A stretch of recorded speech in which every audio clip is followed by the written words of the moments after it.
Found some Eddoes on sale at the grocery store. My Jamaican friends, I think you call this coco. Guys, Eddoes. I told you guys I'm country to heart. I love me some ground provision.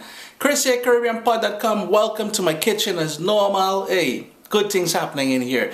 Today we're doing some Eddoes, but we're gonna boil it, refry it up, and add some wicked flavor with some leftover stewed pork. If you're looking for that stewed pork recipe, go to CaribbeanPod.com, click recipe index, top of the page, and you'll find it in there. This, any sort of leftover meats you have, hey, you know what?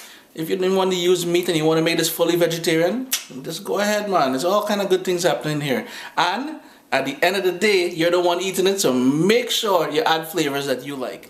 So the first thing we've got to do is to peel, wash, and boil these until they're tender. You're going to treat this as you would any potato.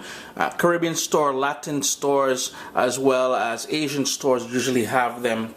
They may look a little bit scary. As you can see, some of them still have that sort of fuzz around it.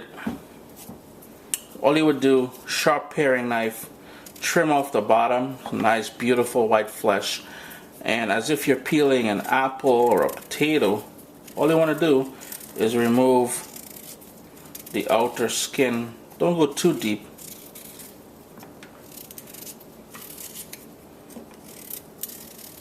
Now after you've peeled these, I would recommend cutting them in half. Here's the thing, guys.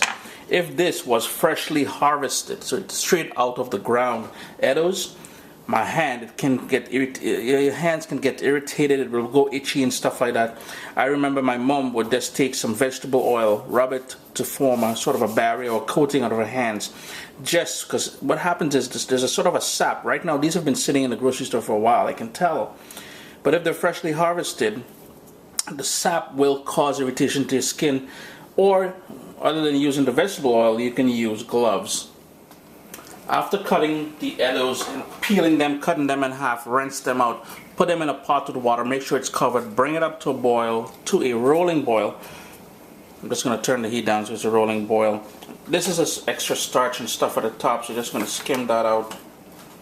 And it's important at this point as well to salt it. Not too heavy, because I'm trying to cut back on my salt intake. Let that go on that rolling boil now for about 15 minutes or so. And basically you're looking for those Eddoes to go nice and tender. We'll do a test in a second. Well, not in a second, but after about 10-15 minutes. After about 15 minutes or so, it should be fully cooked, and you're going to use a sharp paring knife, go down the center, and if there's no resistance is futile. Sound like a Borg there, boy. There's a little nerd in me coming out. If there's no resistance, it means they're fully cooked.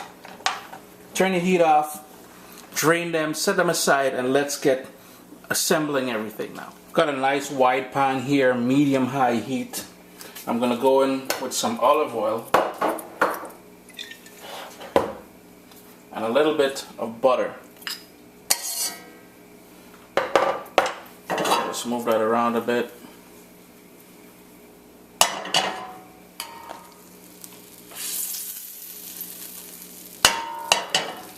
Then we're going to go in with some sliced garlic, very thin, some diced up onion, and some scallion or green onions. Move that around.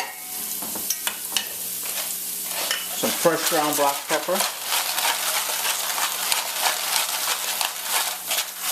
I'm just going to turn my heat down to low because I want this to slowly cook so we have a wonderful base of flavors here.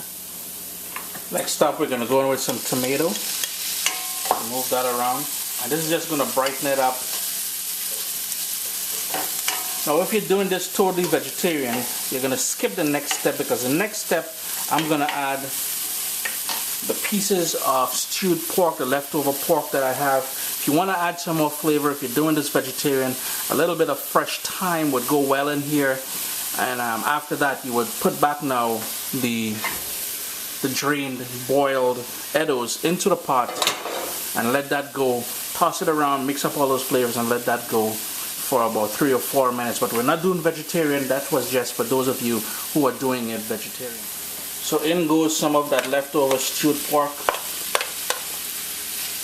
And I'm only using about 1 pound or 1.5 pounds of Eddoes there. So I'm going to hold back on the amount of stewed pork I add to there. And that is only because I'm the only one eating today, so I'm not making a lot of it. But if you're making for your entire family, you can use about 3 or 4 pounds of Eddoes with the same amount of ingredients. Just speaking of which, all the ingredients will be listed down in the description of the video, or you can check out CaribbeanPot.com for that. I'm just going to heat that through for about a minute or two before adding the cooked Eddoes. Let's move that. Going now with that, with the Eddoes. And all you want to do is mix all those lovely flavors together, bring this together. Remember, everything is pretty much cooked at this point, so we're just marrying those flavors together and coating the outside of the Eddoes with those lovely flavors. So there you go, friends, a lovely one-pot dish. We used some leftover stewed pork. If you have stewed chicken, stewed beef, salted fish, whatever you want to add in there, smoked meats. I mean to say, you can add some bacon bits in there. It's all up to you, whatever flavor you like, but you've got a wonderful recipe there. You can give a try. Eddoes, always a pleasure to have you guys here in the kitchen with me. Remember to click on subscribe. The next video, I'm doing something with collard greens. When you think collard greens, you think down south, down the US South down there. But boy, we're going further south. We're showing them how to do it in the Caribbean. Coconut oil, we're starting with vegetarians. Keep your eyes posted. You're going to love that collard greens are coming with. Have a good one, guys.